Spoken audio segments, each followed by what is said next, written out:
বুঢ়ীদিহিং নৈ গৰাখহনীয়াই এতিয়া ভাবুকি কঢ়িয়াই আনিছে টিংখাঙৰ হলগুৰি গাঁৱলৈ। এই হলগুৰি গাঁৱৰ কাষতে লাগি আছে বুঢ়ীদিহিং নৈ আৰু এই বুঢ়ীদিহিং নৈ গৰাখহনীয়াই এতিয়া কাল ৰূপ ধাৰণ কৰিছে আৰু ভাবুকি কঢ়িয়াই আনিছে হলগুৰিলৈ।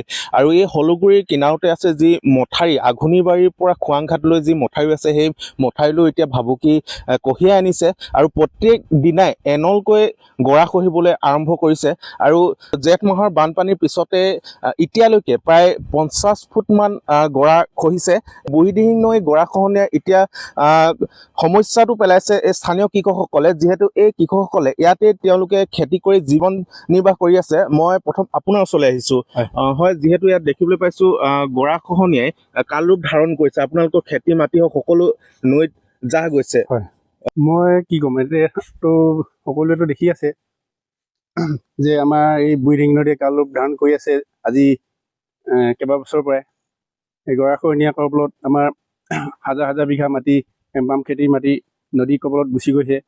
গতিকে চৰকাৰ আহে, চৰকাৰৰ বিভাগৰ মানুহ আহি তেখেতলোকে জোখমাখ কৰে, কিন্তু আজি পৰ্যন্ত আমাৰ এই বুঢ়ীদিহিং নদী কোনো গৰাখহনীয়া কৰা পৰিলক্ষিত নহয়। গতিকে আমাক চৰকাৰলৈ অনুৰোধ, আমাৰ বিমল বৰা ছাৰ আছে, মাননীয় বিধায়ক টিংখাং সমষ্টি, তেখেতলৈ মোৰ অনুৰোধ, তেখেতে যাতে আমাৰ এই গৰাখহনীয়াৰ প্ৰতিৰোধটো অতি সোনকালে কৰি দিয়ে। গতিকে আমাৰ মথাউৰিটো পাবলৈ আৰু বেছি নাই, প্ৰায় জেগাই জেগাই 50 মিটাৰ, জেগাই জেগাই 100 মিটাৰ তেনেকুৱা মথাউৰিটোলৈ সিমানখিনিহে আছে। গতিকে মথাউৰিটো যদি কেনেবাকৈ খহি যায় আমাৰ ভিতৰ চাইডৰ গাঁওসমূহৰ যথেষ্ট ক্ষতি হ'ব মানে আমাৰ মথাউৰিটো যদি খহি যায় আমাৰ হলগুৰি গাঁওখনেই নিশেষ হৈ যোৱাৰ সম্ভাৱনা আছে ভৱিষ্যতলৈ। প্ৰতিদিনে কিমানকৈ গৰা খহিবলৈ ধৰিছে? প্ৰতিদিনেতো আমাৰ এনল ডেনল যায়েই, এইটো খহিয়ে থাকে। হয়, যেতিয়া জেঠৰ বানপানী হৈছিলে সেই তেতিয়াৰ পৰা গৰা খহিছে? তেতিয়াৰ পৰাতো প্ৰায় 30 মিটাৰ 40 মিটাৰ মান গুচি গৈছে তেতিয়াৰ পৰা। হয়। আৰু কেইজনমান খেতিয়ক আছে, মই তেখেতৰ ওচৰলৈ গৈছো। যিহেতু আপোনালোকৰ ইয়াত বুঢ়ীদিহিং নৈ নিচেই কাষতে লাগি আছে, জেঠ মাহৰ বানৰ পিছৰ পৰা এতিয়া গৰা খহিব ধৰিছে। তেতিয়াৰ পৰা প্ৰায় আজিলৈকে 50 ফুটমান খহি গৈছে।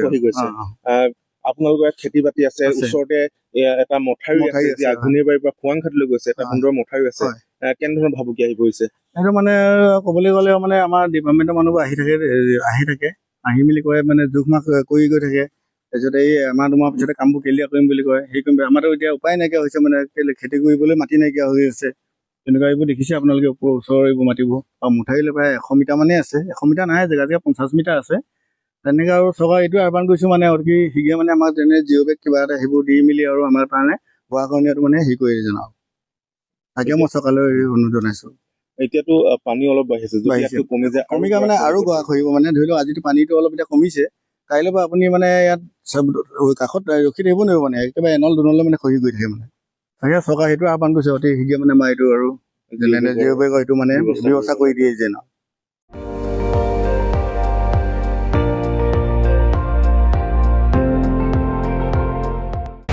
আপুনি চাই আছে ND24, সৰ্বশ্ৰেষ্ঠ নহয় সৰ্বোত্তমৰ দৌৰ।